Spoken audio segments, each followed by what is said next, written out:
नमस्कार विद्यार्थी मित्रांनो, माझं नाव सुहास भिसे. स्वागत आहे तुमचं सर्वांचं परत करंट अफेअर्स मराठी या आपल्या मायबोली भाषेतील एज्युकेशनल यूट्यूब चॅनलमध्ये. विद्यार्थी मित्रांनो, आज आहे 10 मार्च 2026. आजच्या दिवसाचे जेवढेही चालू घडामोडीचे महत्त्वाचे टॉप प्रश्न बनत असतील ते सर्व प्रश्न आपण या व्हिडिओच्या माध्यमातून पाहणार आहोत. तरी सर्वप्रथम आपण जर नवीन असाल, पहिल्यांदा या चॅनलवरील व्हिडिओ पाहत असाल तर चॅनलला या ठिकाणी अवश्य सबस्क्राईब सुद्धा करून घेऊ शकता. ठीक आहे, चला तर मग आपण आजच्या व्हिडिओला सुरुवात करूया. त्या अगोदर कालच्या व्हिडिओमध्ये जो काही शेवटचा प्रश्न विचारला होता त्या प्रश्नाचं उत्तर जाणून घेऊया. काय होता प्रश्न? ICC पुरुष T20 विश्वचषकामध्ये कोणत्या देशाने विजेतेपद जिंकलेले आहे? तर आपल्या प्यारा भारताने. पर्याय क्रमांक ए आपला प्यारा भारत देश हे या प्रश्नाचं योग्य उत्तर असणार आहे. पर्याय क्रमांक ए हे या ठिकाणी योग्य उत्तर असणार आहे. या ठिकाणी ICC men's T20 world cup बद्दल सांगायचं म्हटलं तर भारत आणि श्रीलंका या दोन देशाच्या अंतर्गत हे आयोजित करण्यात आलं होतं. चॅम्पियनशिप ठरले आहे भारताचे. भारताचे हे या ठिकाणी तिसऱ्या क्रमांकाचं विजेतेपद या ठिकाणी आहे. उपविजेता आहे न्यूझीलंड. या फायनल मॅचमध्ये मालिकावीर ठरला आहे संजू सॅमसन. सर्वाधिक धावा काढल्या आहेत पाकड्याच्या साहिबजादा फरहान या खेळाडूने 383 धावा. सर्वाधिक बळी काढलेले आहेत या ठिकाणी, म्हणजे सर्वाधिक विकेट्स घेतले आहेत जसप्रीत बुमराह 14 विकेट्स आणि वरुण चक्रवर्ती 14 विकेट्स. दोन्ही या ठिकाणी आपल्या भारताचे या ठिकाणी खेळाडू आहेत.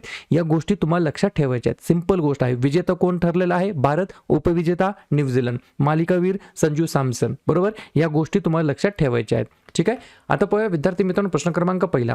टोटल संपूर्ण व्हिडिओमध्ये 12 प्रश्न असतील. सुरुवातीपासून शेवटपर्यंत व्हिडिओ प्रामाणिकपणे पाहण्याचा प्रयत्न करा. एक एक प्रश्न महत्त्वाचा आहे. तुम्ही कोणत्याही परीक्षेची तयारी करा. प्रश्न क्रमांक पहिला काय आहे? हुरून ग्लोबल रिच लिस्ट 2026 मध्ये भारताचा क्रमांक किती आहे? तर आपल्या भारताचा या ठिकाणी पर्याय क्रमांक डी तिसरा क्रमांक आहे. कशामध्ये? तर या ठिकाणी हुरून ग्लोबल रिच लिस्ट 2026 मध्ये. मग पहिल्या क्रमांकावरती आणि दुसऱ्या क्रमांकावरती कोण आहे मला कमेंट बॉक्समध्ये तुम्ही टाईप करून सांगायचं आहे. उत्तर चुकू द्या, काही हरकत नाही, ट्राय करणं गरजेचं आहे. ठीक आहे, या ठिकाणी ऑलरेडी आपली पोलीस भरतीसाठीची जी काही टेस्ट सिरीज आहे ती लॉन्च झालेली आहे. बरेच विद्यार्थी या ठिकाणी रिपीट टेस्ट सिरीज देत आहेत. हे मला पाहून आनंद झालेला आहे. प्रॅक्टिस करणं गरजेचं आहे. बरोबर, टेस्ट सिरीज तुम्हाला कशी मिळेल? तर करंट अफेअर्स मराठी नावाचं ॲप्लिकेशन डाउनलोड करा, ते ओपन करा. पहिल्याच होम पेजवरती तुम्हाला टेस्ट सिरीज नावाचा एक बॉक्स दिसेल. त्या बॉक्सला क्लिक करा. त्यानंतर ऑल टेस्ट सिरीजला क्लिक केल्यानंतर पोलीस भरती 2026 बाय नाऊ वरती क्लिक करून तुम्ही टेस्ट सिरीज परचेस करू शकता. एकदाच तुम्हाला या ठिकाणी 15 फुल लेंथ टेस्ट 100 मार्काच्या आणि एक demo test free of cost ही देखील तुम्हाला त्या ठिकाणी मिळणार आहे. बरोबर, डेमो टेस्ट देऊ शकता 100 मार्काची. सगळ्या सब्जेक्टचे प्रश्न याच्यामध्ये इन्क्लूड करून देण्यात आलेले आहेत. आणि 15 जे काही फुल लेंथ टेस्ट आहेत याच्यामध्ये सुद्धा पोलीस भरतीला जो काही पॅटर्न आहे त्याच्यानुसारच या ठिकाणी प्रश्नोत्तर दिलेले आहेत. ठीक आहे, पुढचा प्रश्न क्रमांक दुसरा. दिशाभूल करणाऱ्या फिन इन्फ्लुएन्सर पोस्टवरती लक्ष ठेवण्यासाठी सेबीने कोणते AI टूल या ठिकाणी यूज केलेला आहे, वापरलेला आहे? 2 नंबरच्या प्रश्नाचं योग्य उत्तर आहे पर्याय क्रमांक सी.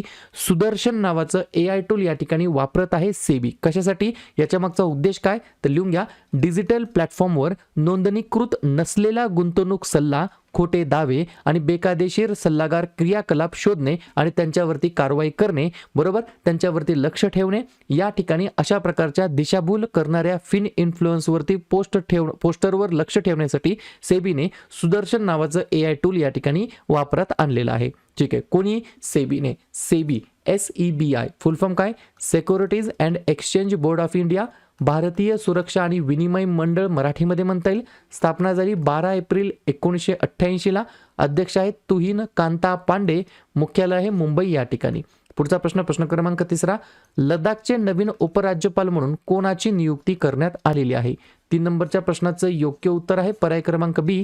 विनय कुमार सक्सेना असं त्यांचं नाव आहे. काय नाव आहे? विनय कुमार सक्सेना असं त्यांचं नाव आहे. लडाखचे नवीन उपराज्यपाल म्हणून त्यांची नियुक्ती करण्यात आली आहे.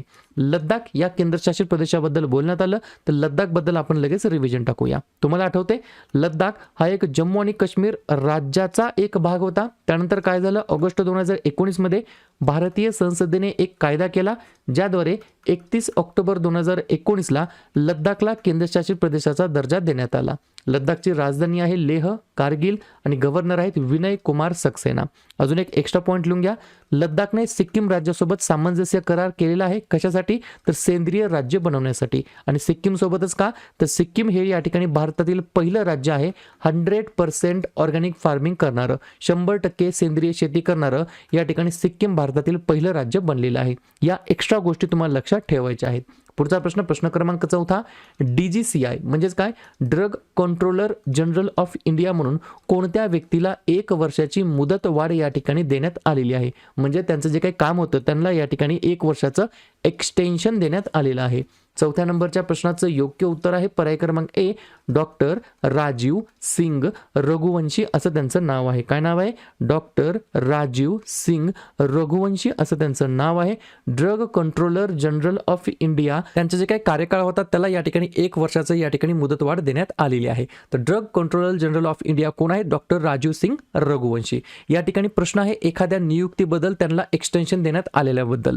तर बाकीचे जे काही लेटेस्ट नियुक्त्या आहेत, अपॉइंटमेंट्स आहेत त्याच्यावरती चर्चा करूया.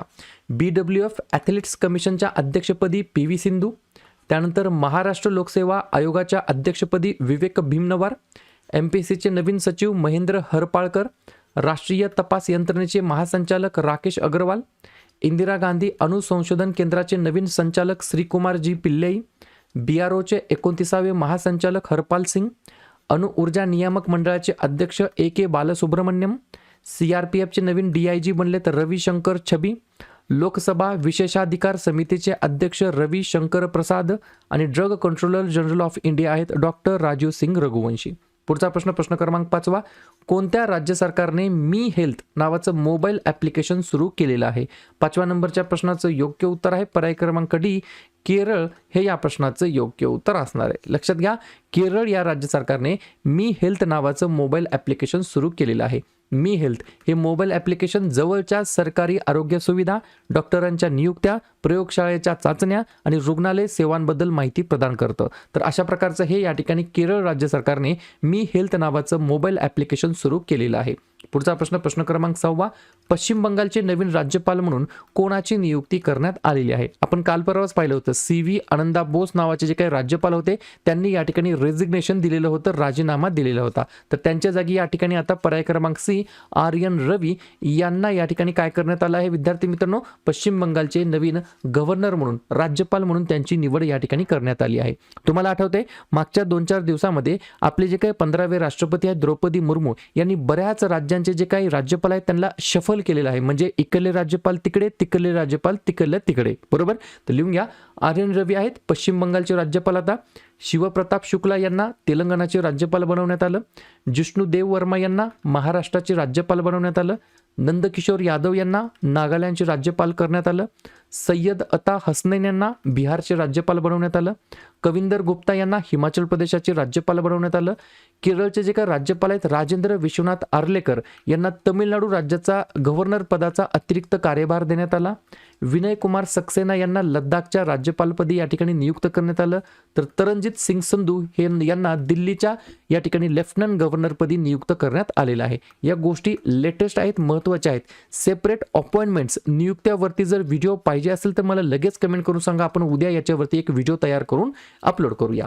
पुढचा प्रश्न क्रमांक 7, दरवर्षी CISFचा फुल फॉर्म काय? सेंट्रल इंडस्ट्रियल सिक्युरिटी फोर्स, बरोबर? तर CISFचा स्थापना दिवस केव्हा साजरा करण्यात येत असतो? तर पर्याय क्रमांक बी, आजच्याच दिवशी 10 मार्चला आपण दरवर्षी या ठिकाणी CISF स्थापना दिवस म्हणून आपण साजरा करतो. या दिवसाची सुरुवात 10 मार्च 1969ला या ठिकाणी झालेली होती. हे दल गृह मंत्रालयाच्या अंतर्गत भारतातील महत्त्वाच्या सरकारी आणि खाजगी औद्योगिक पायाभूत सुविधांची, विमानतळांची आणि मेट्रोची सुरक्षा करतं. उद्देश काय? तर सरकारी औद्योगिक उपक्रमांना संरक्षण देणे, सेफ्टी देणे, बरोबर? सेफ्टी प्रोव्हाइड करणं. आणि हे जे काही CISF आहे, सेंट्रल इंडस्ट्रियल सिक्युरिटी फोर्स, यांचं ब्रीदवाक्य काय आहे? तर प्रोटेक्शन अँड सिक्युरिटी, संरक्षण आणि सुरक्षा असं यांचं ब्रीदवाक्य आहे. ठीक आहे. प्रश्न आहे एखाद्या महत्त्वाच्या दिवसाबद्दल. लगेच काय करूया, मार्च महिन्यातील जेवढेही महत्त्वाचे दिवस असतील त्याच्यावरती आपण एकदा रिव्हिजन टाकूया. लिहून घ्या, 1 मार्च शून्य भेदभाव दिवस आणि जागतिक नागरी संरक्षण दिवस, 3 मार्च जागतिक वन्यजीव दिवस आणि जागतिक श्रवण दिवस, 4 मार्च राष्ट्रीय सुरक्षा दिवस, कर्मचारी प्रशंसा दिवस आणि रामकृष्ण जयंती, 8 मार्च आंतरराष्ट्रीय महिला दिवस, 10 मार्च CISF स्थापना दिवस, मार्च महिन्यातील दुसऱ्या बुधवारी म्हणजे यावर्षी 11 मार्चला नो स्मोकिंग दिवस आहे. मार्च महिन्यातील दुसऱ्या गुरुवारी म्हणजे यावर्षी 12 मार्चला या ठिकाणी जागतिक किडनी दिवस आहे. 15 मार्च जागतिक ग्राहक हक्क दिवस, 16 मार्च राष्ट्रीय लसीकरण दिवस, 18 मार्च आयुध निर्माण दिवस भारतामध्ये आणि जागतिक झोपेचा दिवस, 20 मार्च जागतिक चिमणी दिवस आणि आनंदाचा आंतरराष्ट्रीय दिवस, 21 मार्च जागतिक वनीकरण दिवस आणि जागतिक कविता दिवस, 22 मार्च जागतिक जल दिवस, 23 मार्च जागतिक हवामान दिवस, 24 मार्च जागतिक क्षयरोग दिवस आणि 27 मार्च जागतिक रंगभूमी दिवस. क्लिअर? पुढचा प्रश्न क्रमांक 8 IBEI म्हणजेच काय? स्टार्टअप ब्लिंकच्या innovators business environment index IBEI full form काय? इनोव्हेटर्स बिझनेस एन्व्हायरमेंट इंडेक्स 2026 मध्ये भारताचा क्रमांक किती आहे? तर आपल्या भारताचा या ठिकाणी 54वा क्रमांक आहे. कशामध्ये? तर इनोव्हेटर्स बिझनेस एन्व्हायरमेंट इंडेक्स 2026 मध्ये. हा आहे एखाद्या इंडेक्समध्ये भारताच्या असलेल्या स्थानाबद्दल. बाकीचे जे काही मग नवनवीन इंडेक्स सादर होत असतात त्याच्यामध्ये भारताचा क्रमांक किती आहे त्याच्यावरती एकदा चर्चा करूया. जागतिक हवामान जोखीम निर्देशांक 2025 मध्ये 15वा, हवामान बदल कामगिरी निर्देशांक 2026 मध्ये 23वा, हेनले पासपोर्ट इंडेक्स 2026 मध्ये 80, आशिया उत्पादन निर्देशांक 2026 मध्ये 6वा, ग्लोबल सॉफ्ट पॉवर इंडेक्स 2026 मध्ये 32वा, आर्थिक स्वातंत्र्य निर्देशांक 2025 मध्ये 128वा, ई कचरा निर्मितीच्या बाबतीमध्ये 3रा, ग्लोबल पेन्शन इंडेक्स 2025 मध्ये 45वा, ग्लोबल फायर पॉवर इंडेक्स 2025 मध्ये 4था, तर इनोव्हेटर्स बिझनेस एन्व्हायरमेंट इंडेक्स 2026 मध्ये 54वा. पुढचा प्रश्न क्रमांक 9 एस्मंड बी मार्टिन रॉयल जिओग्राफिकल सोसायटी पुरस्कार जिंकणारी पहिली भारतीय कोण बनलेली आहे? तर पर्याय क्रमांक सी डॉक्टर कृती के कारंत असं त्यांचं नाव आहे. डॉक्टर ट्रिपल के असं जरी लक्षात ठेवलं तरी काय हरकत नाही. क्लिअर? तर एस्मंड बी मार्टिन रॉयल जिओग्राफिकल सोसायटी पुरस्कार जिंकणारी पहिली भारतीय बनलेली आहे डॉक्टर ट्रिपल के कृती के कारंथ. प्रश्न आहे एखाद्या पुरस्काराबद्दल. तर बाकीच्या वेगवेगळ्या क्षेत्रामध्ये दिलेल्या योगदानाबद्दल वेगवेगळ्या व्यक्तींना या ठिकाणी वेगवेगळ्या पुरस्काराने सन्मानित करण्यात आलं. अशा व्यक्तींवरती एकदा रिव्हिजन टाकूया. तुम्ही अभ्यास किती करता हे बिलकुल महत्त्वाचं नाहीये. केलेल्या अभ्यासावरती परत किती वेळा रिव्हिजन मारता हे महत्त्वाचं ठरणार आहे. लिहून घ्या. महाराष्ट्र भूषण पुरस्कार 2024 देण्यात आला राम सुतारजी यांना. 2025चा चॅम्पियन्स ऑफ द अर्थ पुरस्कार सुप्रिया साहू यांना. 2025चा ट्रान्सफॉर्मेशनल लीडर ऑफ द इयर देण्यात आला जय शहा यांना. मरणोत्तर विज्ञान रत्न पुरस्कार जयंत नारळीकर यांना. इस्रायल शांती पुरस्कार डोनाल्ड ट्रम्प यांना. इंदिरा गांधी शांतता पुरस्कार 2025 ग्रासा माशेल यांना. अशोक चक्र 2026 शुभांशु शुक्ला यांना. राष्ट्रपती पोलीस रंग ज्याला आपण बोलतो प्रेसिडेंट्स पोलीस कलर पुरस्कार देण्यात आला सिक्कीम राज्याच्या पोलिसांना. भारतेंदू हरिश्चंद्र जीवन गौरव पुरस्कार देण्यात आला नमिता गोखले यांना. जागतिक शिक्षक पुरस्कार 2026 देण्यात आला रुबल नागी यांना. आणि एस्मंड बी मार्टिन रॉयल जिओग्राफिकल सोसायटी पुरस्कार देण्यात आला डॉक्टर ट्रिपल के कृती के कारंत यांना. पुढचा प्रश्न क्रमांक 10 दुसऱ्या किंवा तिसऱ्या मुलाच्या जन्मावर 25,000 रुपयाची आर्थिक मदत बरोबर का नाही? तर इकॉनॉमिकली जी काही मदत आहे ती कोणत्या राज्य सरकारने नुकतीच जाहीर केलेली आहे? तर पर्याय क्रमांक सी आंध्र प्रदेश हे या प्रश्नाचं योग्य उत्तर असणार आहे. तर आंध्र प्रदेश राज्य सरकारने त्या राज्याच्या अंतर्गत दुसऱ्या किंवा तिसऱ्या मुलाच्या जन्मावरती 25,000 रुपयांची आर्थिक मदत या ठिकाणी जाहीर केलेली आहे. आंध्र प्रदेश. स्थापना 1 नोव्हेंबर 1953. मुख्यमंत्री एन चंद्राबाबू नायडू. राज्यपाल एस अब्दुल नजीर. राजधानी अमरावती. 3 महत्त्वाचे राष्ट्रीय उद्यान व्यंकटेश्वरा, पापीकोंडा, राजीव गांधी आणि 3 महत्त्वाचे धरण सोमशिला, श्रीशैल्यम आणि नागार्जुना सागर. एक पॉईंट लिहून घ्या. सतीश धवन स्पेस सेंटर हे देखील श्रीहरिकोटा या ठिकाणी स्थित आहे म्हणजेच आंध्र प्रदेशमध्ये स्थित आहे. पुढचा प्रश्न क्रमांक 11 SBI जनरल इन्शुरन्सच्या ब्रँड अँबॅसेडरपदी कोणाची नियुक्ती करण्यात आलेली आहे? तर पर्याय क्रमांक बी पंकज त्रिपाठी यांची या ठिकाणी विद्यार्थी मित्रांनो नियुक्ती करण्यात आलेली आहे. कशाच्या ठिकाणी? SBI जनरल इन्शुरन्सच्या ब्रँड अँबॅसेडर पदी. शेवटचा प्रश्न, जागतिक अभियांत्रिकी दिवस 2026 साठी युनेस्कोशी भागीदारी करणारी पहिली भारतीय संस्था कोणती बनलेली आहे? तर पर्याय क्रमांक ए फॉर अदानी ग्रुप हे या प्रश्नाचं योग्य उत्तर असणार आहे. तर अदानी ग्रुपने काय केलेलं आहे, तर या ठिकाणी पार्टनरशिप केलेली आहे युनेस्को सोबत. कशासाठी? तर जागतिक अभियांत्रिकी दिवसासाठी, बरोबर, वर्ल्ड इंजिनिअरिंग डे 2026 साठी युनेस्कोशी सोबत या ठिकाणी भागीदारी करणारी पहिली भारतीय ऑर्गनायझेशन ठरली आहे अदानी ग्रुप. क्लिअर? तर अशा प्रकारे विद्यार्थी मित्रांनो हे होतात 12 प्रश्न. उपक्रम, कंटेंट, हा जो काही प्रयत्न आपण सुरू केलाय मराठी भाषेमध्ये कसा वाटतो अवश्य कमेंट करत चला. आणि तुमच्यासाठीचा आजचा खास प्रश्न, आंतरराष्ट्रीय महिला दिवस या ठिकाणी कोणत्या तारखेला साजरा करण्यात येत असतो?